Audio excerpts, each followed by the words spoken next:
Once we got that formula down at Hertz, we were kind of able to do it over and over again, because I'm a firm believer that if you create lightning in a bottle, they say that you can't create it again. But I'm one that believes if you know all the elements it took to create that lightning in the bottle in the first place, then you can recreate it anytime you wish. This is Social Pulse Podcast Retail Edition, your go-to guide to solving your biggest retail social media marketing challenges authentically. I'm your host, Mike Allton, and each episode is an honest and frank look at what marketers go through, from awful algorithms to terrific trends and ideas that you can apply to your own business. And now, the rest of today's episode. Welcome back to Social Pulse Podcast Retail Edition, where we're digging into the challenges, successes, and stories of social media community professionals in the industry just like you. Subscribe to gain valuable insights that you'll be able to apply to your own work and social presence from each and every episode. Now, according to PwC's Global Crisis and Resilience Survey in 2023, 69% of business leaders reported experiencing a crisis over a period of 5 years. And yet, only 35% of survey respondents had a crisis response plan that's crisis-agnostic. Odds are you and your organization fall into that bravely ill-prepared lot that haven't taken the time to put together a plan for when crisis hits. How will you know when a crisis is happening? What will you post to social media? How will you respond to comments and backlash? That's what Chad Israel is here to help us with. Chad is currently serving as the LinkedIn channel lead at Microsoft, where he's guiding strategy for metaverse marketing, social strategy, influencer marketing, crisis management, media relations, and top-of-funnel marketing initiatives. He's a results-driven marketing executive with a proven track record of creating award-winning integrated marketing strategies for brands, and he's known for being able to break down strategy into small bites, leading to tactics that are simple to execute and measure. Hey, Chad, welcome to the show. How's it going, Mike? Great. I am so thrilled to have you here. I know you've got tons of fantastic stories and tactics to share with us, but I want to start with just letting the audience know more about the work that you're doing at Microsoft today and how you kind of got into that role. Sure. Well, first, thanks for having me today. And I wish I could take you along with me every meeting that I have to kind of be my intro hype person. So thank you for those kind words. And at Microsoft, it's pretty simple. I help manage our LinkedIn content and our content strategy, channel strategy for our regional sites that are in the East and Gulf Coast regions and also for the Bay Area. So I like to just really kind of tag myself as a LinkedIn data nerd. I love diving into platform. It's one of the more unique ones that provides a very ambiguous sort of algorithm that it's up to us social marketers to kind of figure out every day with a lot of testing and learning. And that's one really amazing thing with Microsoft. It is a strong test and learn culture. Again, we build on those learnings and even kind of pick apart some of the failures that we've had in our efforts as well, just to sort of reverse engineer some of those ideas and see if we can make that spaghetti stick on the wall. Very cool. Now, just to clarify, you said you're running LinkedIn for multiple Microsoft locations. These are Microsoft stores? Sites. So we have a bunch of site? regional engineering sites that are located strategically across the country. And again, those are positioned when it comes to customer base, types of businesses that are served, government institutions, financial institutions, oil, energy, gas, a lot of different sectors. Again, Microsoft being one of those companies that really has a impact on just about everything we do, work, life, balance sort of aspect. And yeah, no, it's again, great organization. Can't say enough great things about how well-oiled the machine is. Maybe not necessarily the same in some of the other stops that I've had along the way in my career, but it's really, really nice to be within organization that's so well buttoned up. Which we'll definitely get into some of those other stops, but I just a quick shout out. I couldn't agree more. All the dealings that I've had with Microsoft back from when I was in IT and selling Microsoft products to today, working with people like Mira Rodriguez and Tyrona Heath on the LinkedIn B2B side. Fantastic, fantastic people to work with. So I'm so glad you're here. So let's get into crisis management. And I want to kind of set the table for everybody. And I'd love for you to share how you define or describe a social media crisis. And the follow-up question is, would you say every business crisis is a social media crisis today? That's a great question and great pivot into really the focus that just social media and the platforms have, especially when it comes to customer sentiment and just being a place where people can sound off and have not just a voice, but feel like their voice has the potential to be amplified and heard. And kind of take a step back when we think about how customer care and how these crisis situations were able to be handled in a vacuum before social. A lot of times your customer service was picking up the phone and doing a one-on-one conversation. So that one-on-one conversation kind of lived within that moment. Every once in a while you'd have someone creative enough to where they could record the phone call and try to blast that out on local media. But it was very, very contained. So I think as the industry and technology started to shift, social media became more prevalent. You had review sites encouraging honest opinions from customers and consumers alike that became an equalizer. And I think it took a while for brands to catch up to the new mediums. So I can literally go back to the beginning days of social. And crisis management wasn't necessarily on our radar. We were just trying to feed the beast and pump out content on all these new platforms that were starting to open up. But I would say probably around 2010, 2012, really started seeing how social media can be utilized in a customer service fashion. And a lot of it just happened organically.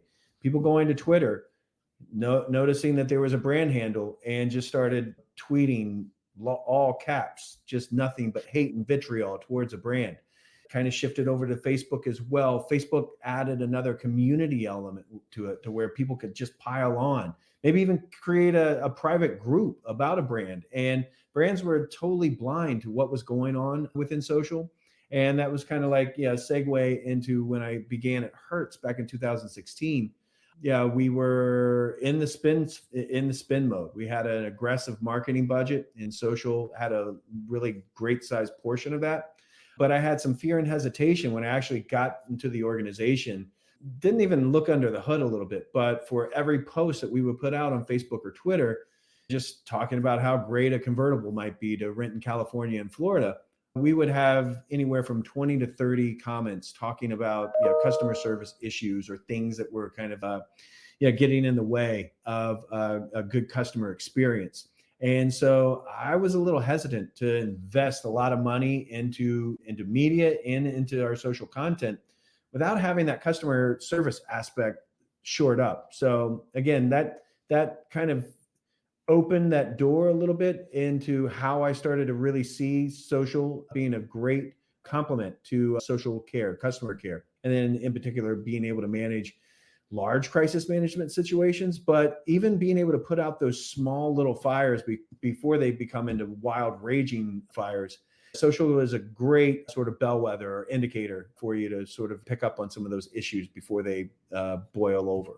So what I'm hearing is a crisis could be as small, for lack of a better word, as an individual person complaining on Yes. a social post, right? To as large as what you call a wildfire, right? Where you've got a Yep. literal raging PR crisis going on that's potentially hitting mainstream news. That's a wide range of possible things that could Yes. go wrong. So for everyone listening today, we got a lot of social media managers. This is a platform specifically for folks who are managing social media for large retail brands. They've got a lot of locations, maybe multiple profiles. If they don't already have a plan in place, what's the first thing you recommend they do before the next crisis hits? That's a great question. Really, it's kind of taking stock one in your social media landscape, understanding the platforms where your brand plays, and then kind of going into it with a two-pronged strategy: promote and protect. So those are kind of the two things as a social media manager. You can really wear that badge of honor where you are, again, creating the content that's going to promote the brand, but also utilizing social media as that shield, as that protector of the brand. So when you're starting to think about that strategy, it's really starting with the channel approach. And again, wanting to understand an all sort of aperture view, because if you're only focused, let's just say your channel strategy on the marketing side, just Facebook, X, and TikTok. and you're not having the full exposure to blogs or to any type of message boards, forums, travel sites, you name it. You really want to open up that aperture to see the full universe so you catch things. And again, things that might linger in an insignificant travel blog have an ability to come into a main channel that you might manage like Facebook. But by the time it makes it there, it may be too late. Your brand may have already been sort of at risk or at jeopardy of having a really negative tarnish put on it. So I like to start my strategy out with the tool set that we have. And tools are very important in the customer care and the crisis management arena, because again, without having the right tools in place, you can be blind to where those conversations are taking place and knowing where you have to dedicate more focus, time, and attention to issues that might be popping up.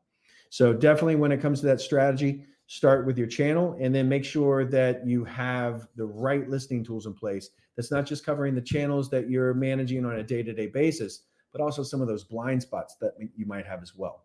That makes complete sense. And that's the very reason why we've added web listening and more robust social listening to AgoraPulse so that our social media Mhm. managers can listen to that. In fact, everybody listening, I'm going to include in the show notes an actual checklist that we've got on one of our AgoraPulse blogs that you can run through to help you build out this strategy for preparing in advance of a crisis, because once the crisis hits, that is not the time you want to be thinking about how we Yes. handle this. Just like any other thing that we might do in life, it's so much better if we've thought about it, we've done the training or the preparation in advance. But Yep. one of the things that you mentioned to me when we decided to do this call is you dropped this comment about social analytics and how that Mhm. applies to crisis management. I was like, oh, I've got to ask him about this because Chad, I have no idea how social analytics have anything to do with helping with crisis management. What did you mean by that? Well, there's a couple different, stories and ways we can kind of delayer that, and especially in the kind of current environment. Let's take a step back and understand that, social is a very agnostic environment. Platforms are sort of these pedestals, but not every customer and person on social is the same, because we look at influence. And again, when you have an issue that pops up, hate to say it, but one of the things you want, and again, every issue should be addressed same. Let's just kind of start with that. But when you do have an issue from an influencer that has maybe a couple million followers, that you might want to take priority, solving those issues and those challenges that influencer might have.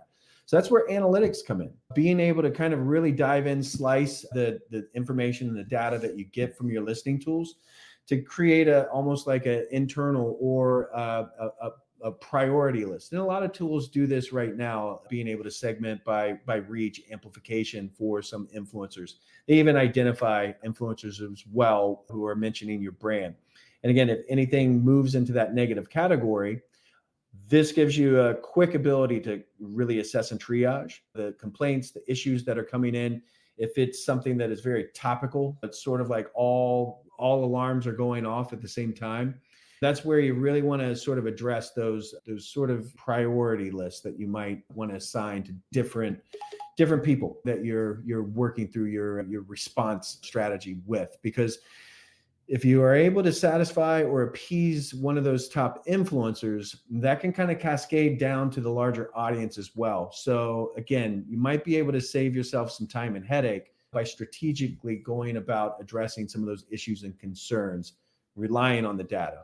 Another piece where really that data comes into play, it was when I was at Hertz, and we had an issue. We had a lot of issues, but one that had started right when I began was whenever there was a mass shooting in the United States, even abroad as well, Hertz would be called out by a number of influencers and just the groundswell of people that weren't in favor of a relationship that Hertz had with the NRA. It was a very kind of small discount that was offered to NRA members. Travel companies like Delta, United, Enterprise, Avis, virtually everyone in the industry offered this discount to the NRA.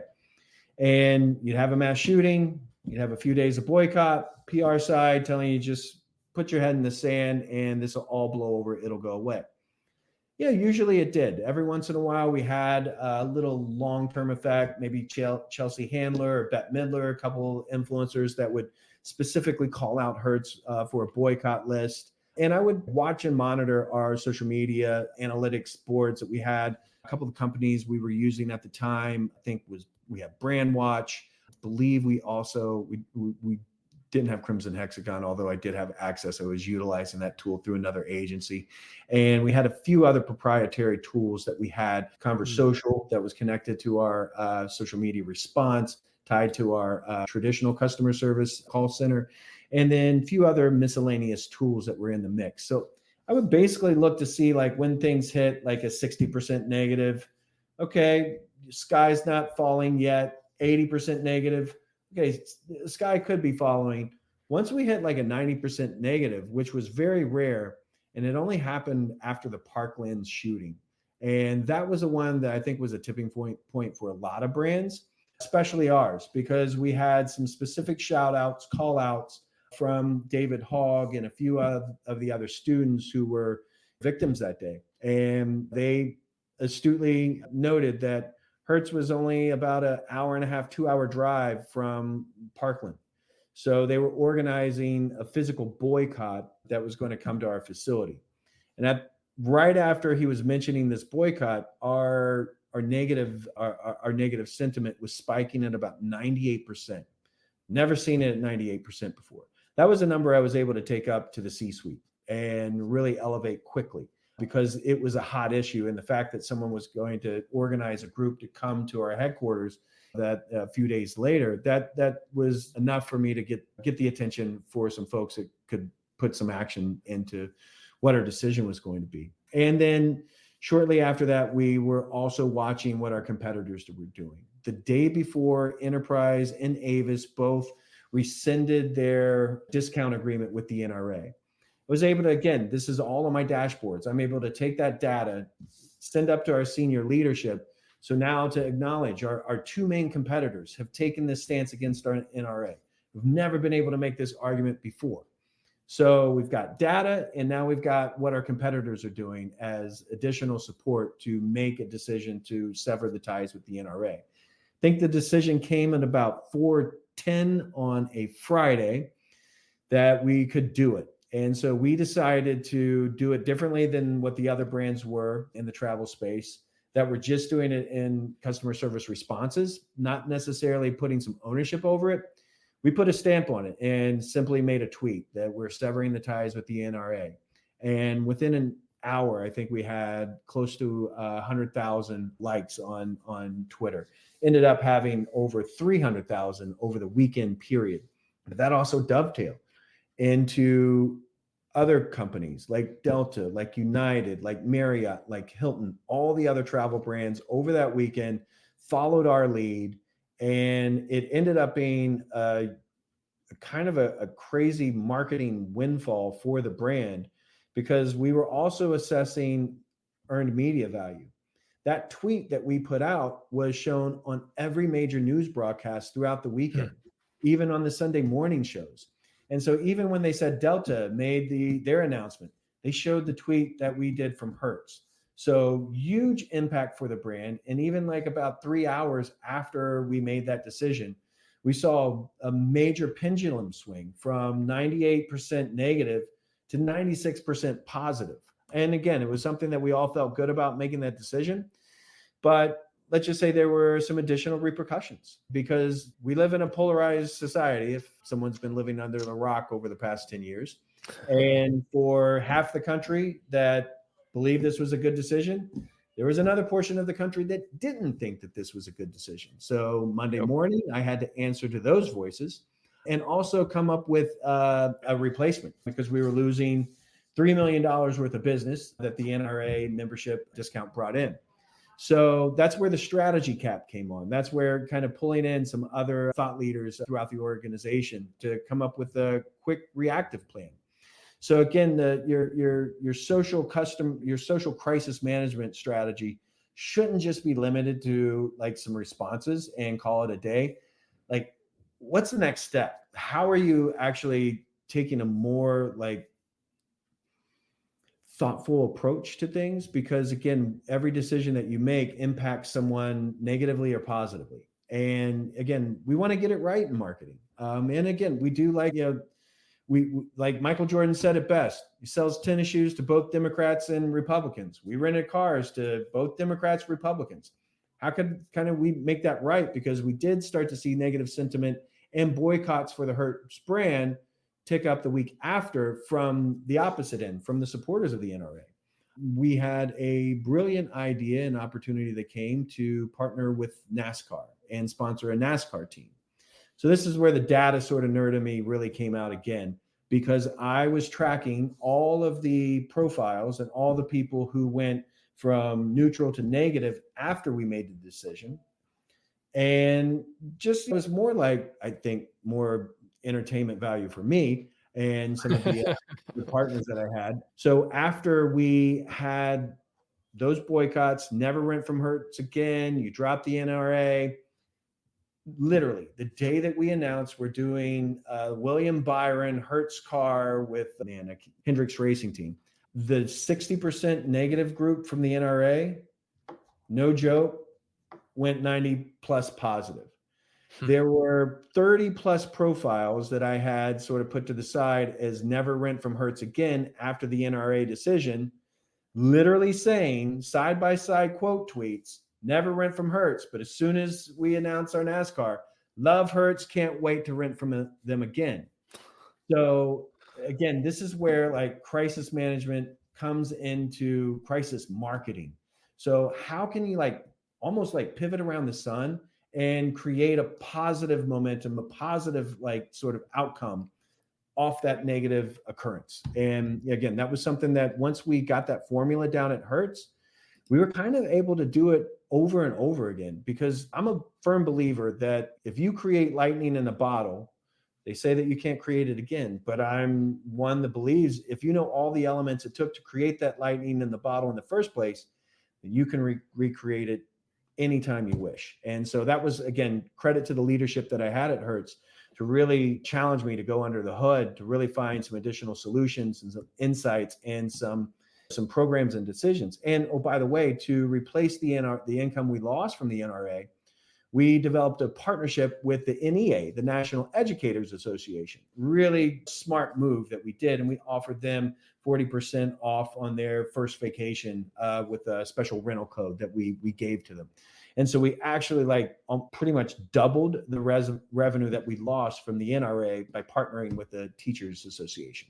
Fascinating stories. I love that. And I love the underlying teachings that you're sharing, right? Where you're talking about, first of all, you've got to have the strategy in place, know in advance how you're going to deal with this, how you're going to manage the crisis, how you're going to prioritize depending on who's saying what and what's happening. But you also have to have those tools in place that are tracking not only mentions and activity, but also sentiment. That's a huge, huge point. I'm glad you made that. And also tracking your competitors. So those of you listening, making sure that you're at some level paying attention to what your competitors are doing. And if you're in a crisis where they're potentially involved, ramp up that monitoring so you know what's going on with them. Now I want to ask you to share some of the stories in a minute, but go ahead. I've got to double click in that, because one of the reasons why we were able to pull this off was because of our agency partner at the time. It was a small social media agency called Brickfish. And early on, I started working with the CEO from that company, Mike Allton, and he helped me identify like that huge issue that we had. So we were able to get a pilot put together to test a social media response team that we had. Our goal was to be best in class. Yeah, one, we wanted to be best in the rental car industry, but then once we hit that mark within 2 months, we wanted to be best in class when it came to response time. So when this issue hit, we were prepared. If we didn't have that infrastructure in place where we had 12 full-time company trained working at the agency doing around the clock monitoring on our social channels, we wouldn't have been ready to take this on, because we also had to increase that team of 12 to over 30 FTEs working around the clock, because we had a deluge of issues and messages, complaints coming in, mostly related around the decision. But guess what? We still had people renting cars. We had to still take care of hey, I'm stuck in San Antonio and no one's at the location right now. How can I get a rent-a-car? So we still had to take care of the problems of the day while handling that big fire that we had to put out. So to your point, before we started this conversation, it's that prep. It's having the plan in place, not just the plan, but go ahead and start to, again, every kid learns how to ride a bike with the training wheels. So that's what you can use your downtime. If you don't have a crisis right now, create some crisis scenarios, almost like manufacture them. Put your team through a pressure test. So when that moment comes, they're ready. And then again, you come out of it like that trajectory around the sun and winning as a result. Couldn't agree more. I used to work in IT for Dana Corporation in Toledo, Ohio, and we would do these disaster recovery drills. And they weren't like every single day, right? It was more like once a quarter, something like that. But they'd imagine a scenario. And in Northern Ohio, we get a lot of snow. So one of the scenarios was, what if there's a blizzard and there's so much snow that the roof of the server room collapses? Oh, And wow. we have these systems that are just destroyed by the snow. And now you've got water melting in the server room and all these other now ramifications of what happens in this event. And then, of course, now the next steps is, well, what do we do as an IT department? We've got 80,000 employees around the world who now they can't get their ERP systems online. They can't deliver the products. And now you've got a crisis that would today hit social media for sure. So fantastic advice. Folks, we're talking with Chad Israel about how to handle social media when there's a crisis and how to be prepared for that. In retail social media marketing, being able to quickly transition conversations and communications between social media and customer success teams is imperative, as we'll hear from Fracture in this quick story. Fracture is a company out of Gainesville, Florida, founded on the belief that the printed image has a lot of power. We wanted to make it as absolutely simple as possible for people to take photos, from being buried in their camera roll on their phones to being something they can celebrate on their walls. Originally, we essentially were doing a lot of manual social media management. And then as the company grew, we started to try different platforms for social media management and marketing. Most of the ones that we used, we were somewhat satisfied with, but never found something that really addressed everything that we needed. We use Agorapulse for our social media marketing. It's really fantastic because it allows us to connect the marketing side of what we do with our customer support. We now use Agorapulse to easily assign support requests as soon as it comes in. Agorapulse has really allowed our company to expand and upgrade our social media management abilities. I think that smart marketers nowadays are constantly on the lookout for new companies like Agorapulse who are able to deliver the same kind of results in a leaner way that ends up saving you money. That's awesome. Chad, could you share another example of one of these crises that you've gone through and some of the other unique challenges that you might have run into? Yeah, I think, yeah, one, especially it might resonate with the retail space. Yeah, again, it hurts. And again, timely because the last eclipse that occurred, I think it was 2017.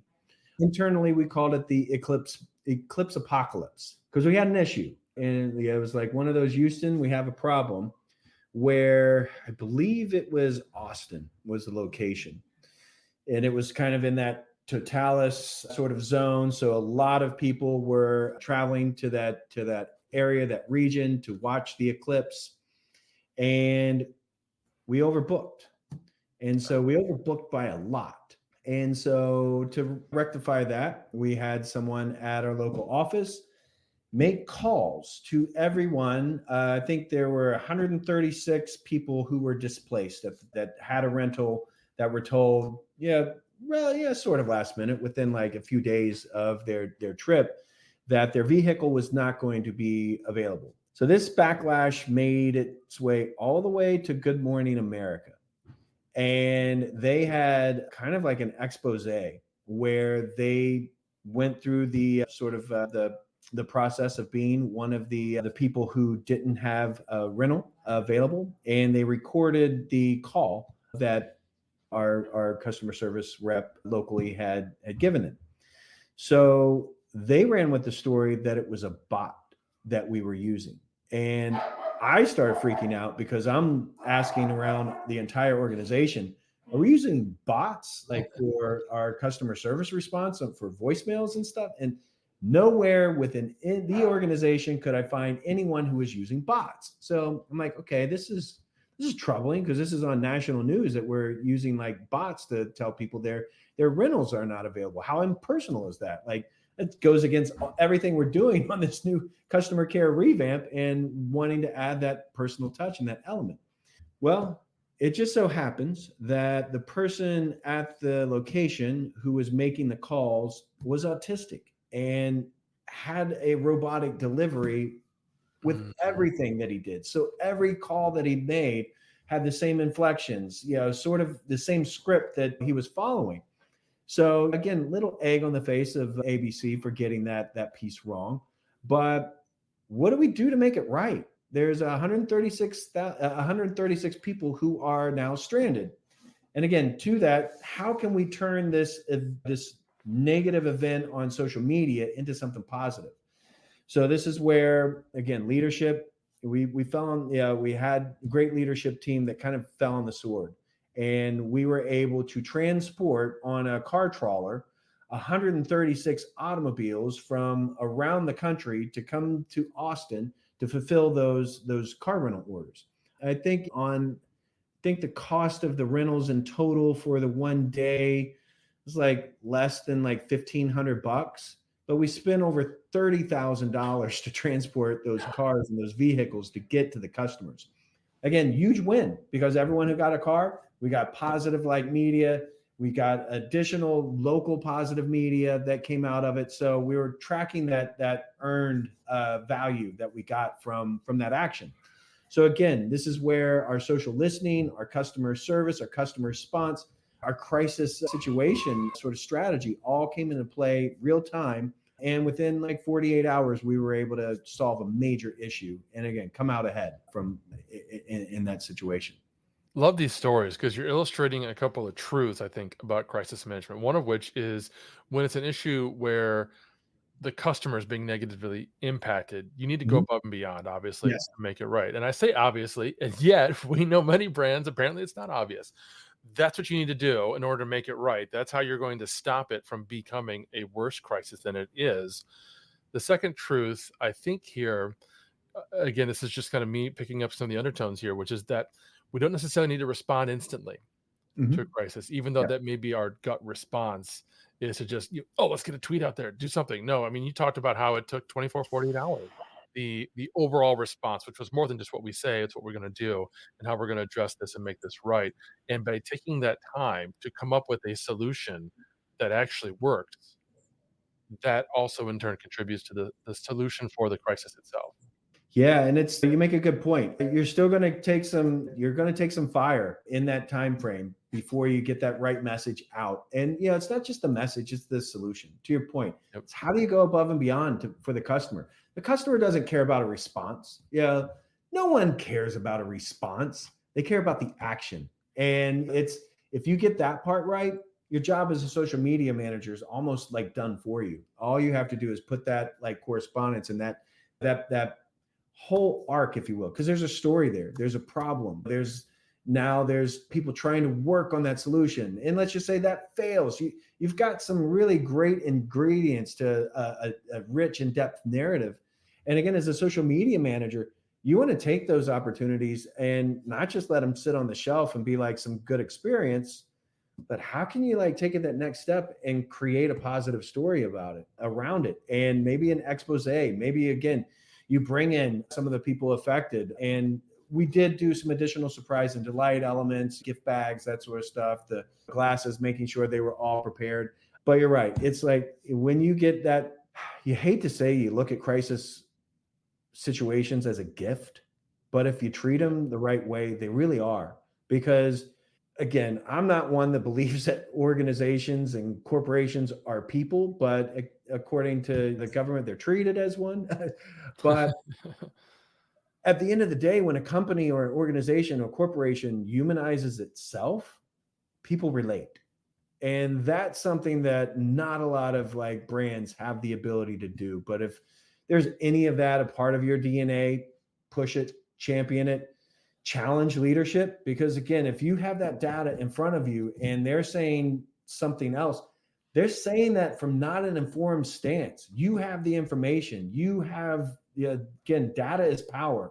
And if you are passionate about that decision and that direction that your company, your brand needs to make, put the flag down. And 9 times out of 10, after the crisis, after it all blows over, you're going to be rewarded for it. And so again, whether it's having like some additional, again, my old CMO used to say the reward for good work is more work. Yeah, More work.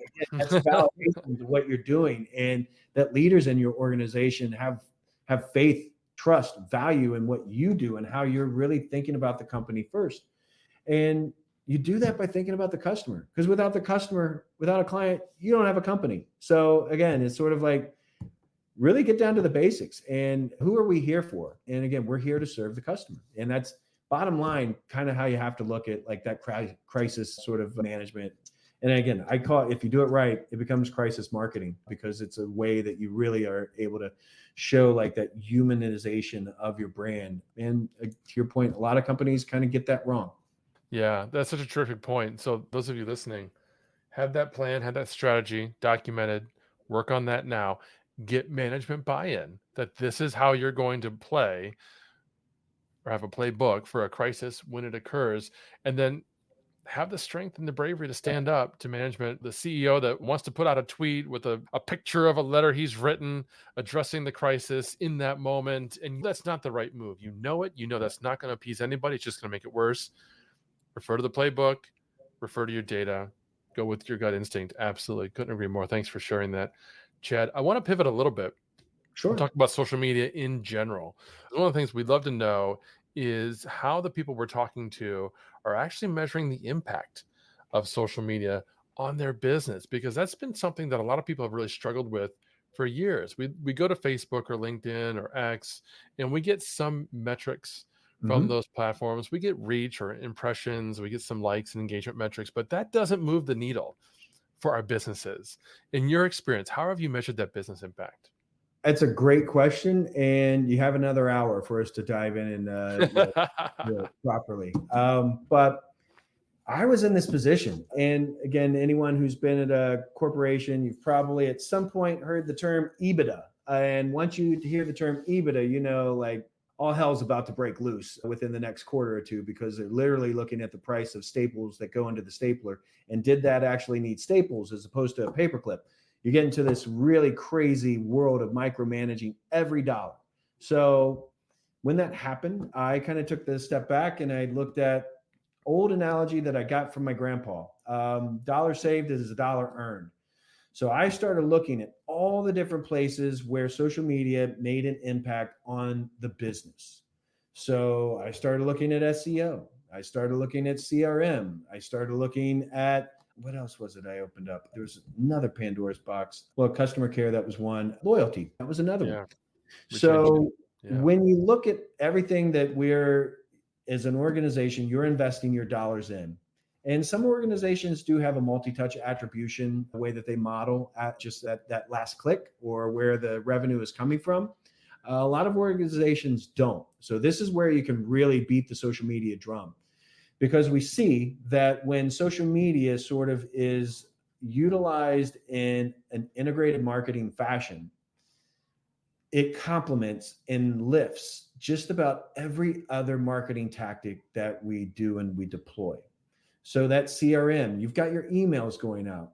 How many of them are unopened? Probably about 95, 97%. Now, when you follow that email with that integrated marketing plan, where those visuals, that topic, everything that is in that email also is in a social media post that day. So take that next step. Now that social media post, oh, wow, I did see that email from the brand that I like. And now this post reinforces that this discount I should use. Like, there's ways that you can start to plug in your social content strategy to complement other areas of the business. And so if email rates start to open up on those days and you're able to like really point to that data, guess what? Those are dollars that you can kind of lay some claim to. So you're starting to then pull in some of this revenues from some other areas and some other disciplines.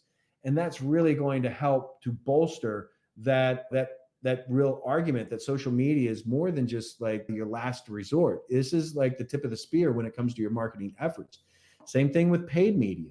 If you are only doing paid, and I did this a lot when I was with Visit Florida, we had a very aggressive paid social media budget, but the organic side was kind of just flamingos, dolphins, and sunsets. So once we started to plug what we were doing on paid with organic, we started seeing we were getting more bang for a buck on the paid side. And actually we found that some areas and some platforms where we could dial back paid because we were doing such a good job on the organic side that content was sort of starting to prop up and lift some of the impression totals and engagement numbers that we were seeing through our paid efforts. Same thing for SEO. I've never met an SEO person who didn't have social on their, like literally social is the number one thing on their strategy. So knowing that social is a big component to SEO, like break down those silos if they exist in your organization. Find ways that you can work together because you're going to start to drive in more SEO revenue when your organic social strategy is aligned and in tune with what they're doing. And then you've got that dotted line again, SEO and paid, where you've got those intersections as well. So I would say at your organization, just shake things up. Find a bunch of partners. Find socials that bridge, that puts those silos together within a lot of organizations, and start to get some attribution numbers. Start to really find like those ways that you're showing a monetization or a return on investment in social. And again, it might not necessarily be in your direct data that you're getting for what's an impression equate to on paid. What's this like actually equate to on paid? There's ways that you can sort of like go outside of that sort of box that we've trapped ourselves in on social analytics to find where you're making impacts in other marketing areas as well. Terrific advice. Having spoken with so many social media community managers over the years, I know many of them are on an island.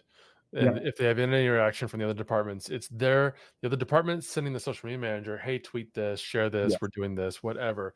But we're out of money. Put it on Facebook. Yeah.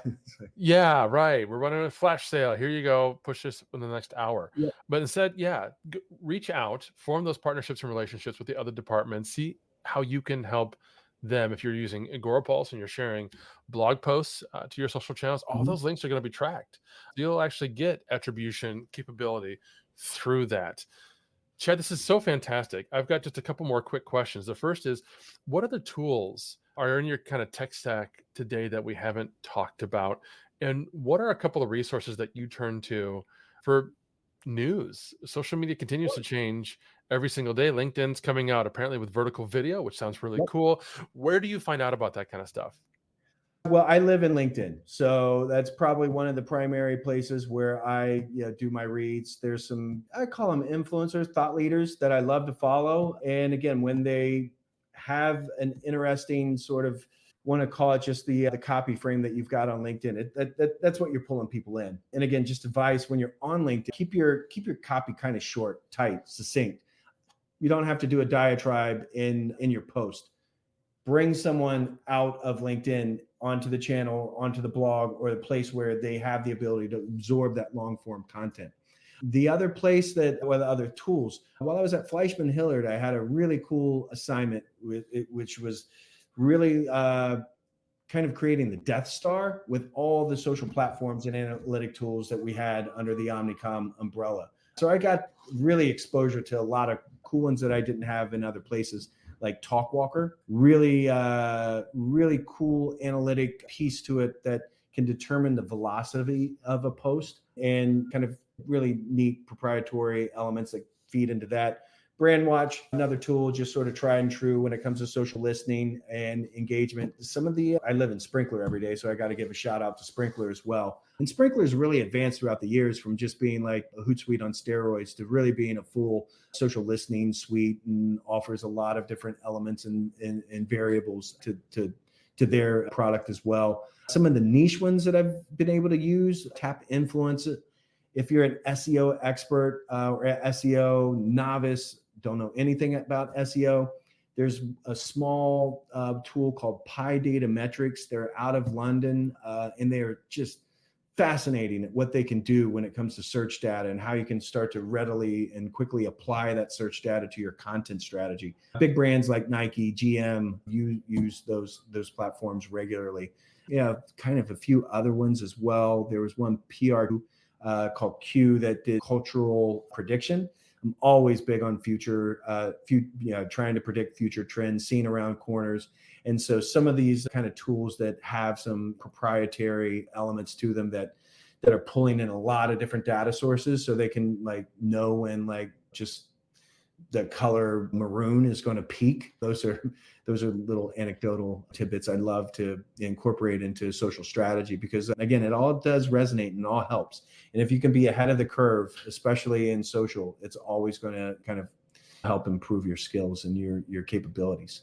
Fantastic. We'll have all those links and shout outs in the show notes. I kind of feel like you were calling me out there, Chad, on the no long posts, because I'm a bit of a writer. And so I will be long-winded in my emails and my posts. Well, the other thing that you can do on LinkedIn are the articles. That's a great way for you to just sort of have a quick little blurb in your post, and you take someone right into your LinkedIn article. Now, LinkedIn algorithm does favor those who keep people in platform. So the more you do to keep people within platform, the more favorable it's going to sort of rank your post and your content. And it's also looking at the history. So again, you keep that steady drumbeat. And anyone out there who also is just building up their own social value, these are LinkedIn's probably the number one platform on the business community to kind of have that pedestal for yourself.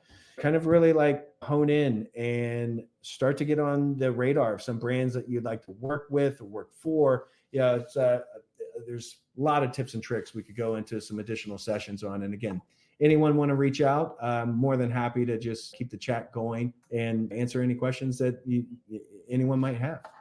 That's a great segue, Chad. We'll definitely have to have you come back just to focus on LinkedIn, but we're out of time for today. So for people who do want to follow you, learn more about what you're doing and how you can potentially help them, where should they go? I'm pretty easy to find. Just Chad Israel. And I've kept my branding consistent for about 20 years, which my kids why do you use your own name when we're going into PlayStation and stuff like that? I don't, just habit, kid. I branded myself, I guess, way back then. Fantastic. That's all we've got for today, friends. Don't forget to find the Social Pulse Podcast Retail Edition on Apple and leave us a review. We'd love to know what you think. Until next time. See ya. Thank you for listening to another episode of Social Pulse Podcast Retail Edition, hosted by Mike Allton and powered by AgoraPulse, the #1 rated social media management solution, which you can learn more about at agorapulse.com. If you enjoyed this episode, please subscribe on your favorite podcast player and be sure to leave us a review. Your feedback is important to us.